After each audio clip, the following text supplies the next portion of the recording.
কি করছি? এই যে পিঠে করবো আজকে, তাই পিঠের পুর করছি।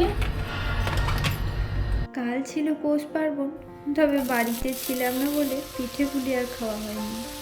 তাই আজই লেগে পড়েছি পিঠে বানাতে।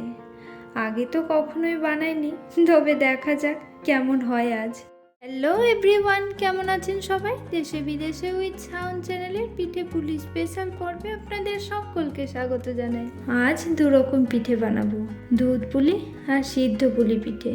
এখন এই যে দুধ পুলিরই পুরটা বানাচ্ছি, গুড়, দুধ আর নারকেল কোড়া দিয়ে। এই যে গুড়টা দেখছেন, এটা আবার নারকেলের গুড়। খেজুর গুড়ের সন্ধান তো এখনো অবধি আমরা সিঙ্গাপুরে পেলাম না, তাই বাজারে এই নারকেলের গুড়ের প্যাকেটটা দেখতে পেয়ে বাড়িতে নিয়ে এলাম। দেখা যাক এর স্বাদ আবার কেমন হয়।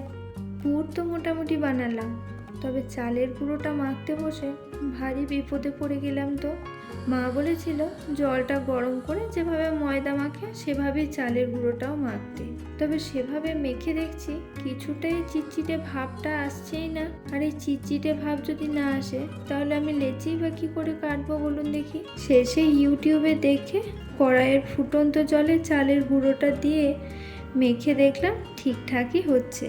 মনটা বেশ খারাপই হয়ে গিয়েছিল, ভাবলাম প্রথমবার পিঠে বানাতে গিয়ে সবই বোধহয় ফেলা যাবে।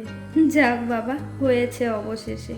সকালে যে ঝাল ঝাল পোস্ত দেওয়া পুরটা করে রেখেছিলাম, ওটাই এখন সিদ্ধ পুলি পিঠেতে ভরে ফেলি। আচ্ছা, তুমি একটা কাজ করে দেবে আমাকে, বলছি এইগুলো যে আছে না, এগুলো একটু হাতে ধুয়েছে হালকা তেল নিয়ে এরকম গোল গোল করে দেবে, তাহলে আমার একটু তাড়াতাড়ি হবে। আর যদি না ইচ্ছা আছে তাহলে করতে হবে না।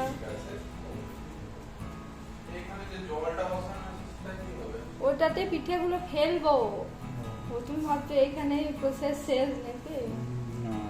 একটু হাতে তেল না, জল দিলে প্যাঁচ পেঁচে হয়ে যাবে।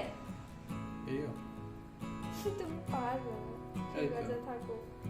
ওই রকম করার দরকার নাই, তুমি শুধু লইটাকে করে লেচিটাকে গোল গোল করে দাও, তাতে দেখাও দেখাও একটু ভিডিওতে। না করো, হাত দুটো নিয়ে এবার দেখো কি সুন্দর করবো। দেখো তুমি একটা নষ্ট করো। মাকে একে করে হাসছে, দেখো এত ভালো করবো। ও বাবারে, এইটা উড়ি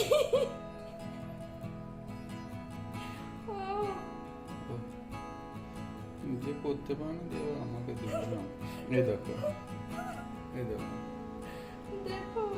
বাপরে, ওর ওই পিঠে বানানো দেখে হাসতে হাসতে আমার পেট ব্যথা হয়ে গেল।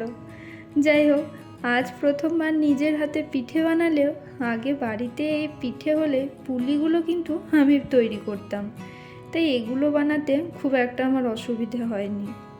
গরম জলে পিঠেগুলো সিদ্ধ হয়ে এসেছে, এবার তুলে ফেলি। এই ঝাল ঝাল সিদ্ধ পুলি পিঠেটা বানাচ্ছি ওর জন্য।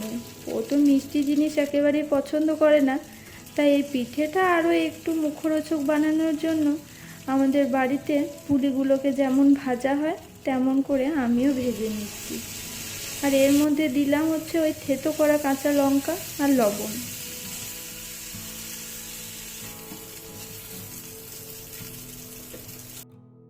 সিদ্ধ পুলির পর এবার দুধ পুলির পালা।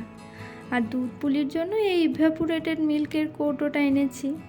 ইউটিউবে শুনলাম দুধ পুলিতে নাকি এই দুধটা দিলে স্বাদ বেশ ভালোই হয়।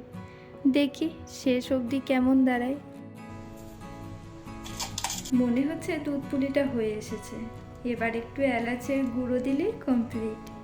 রাত তো অনেকটাই হলো, এবার যাই খেয়ে নিই।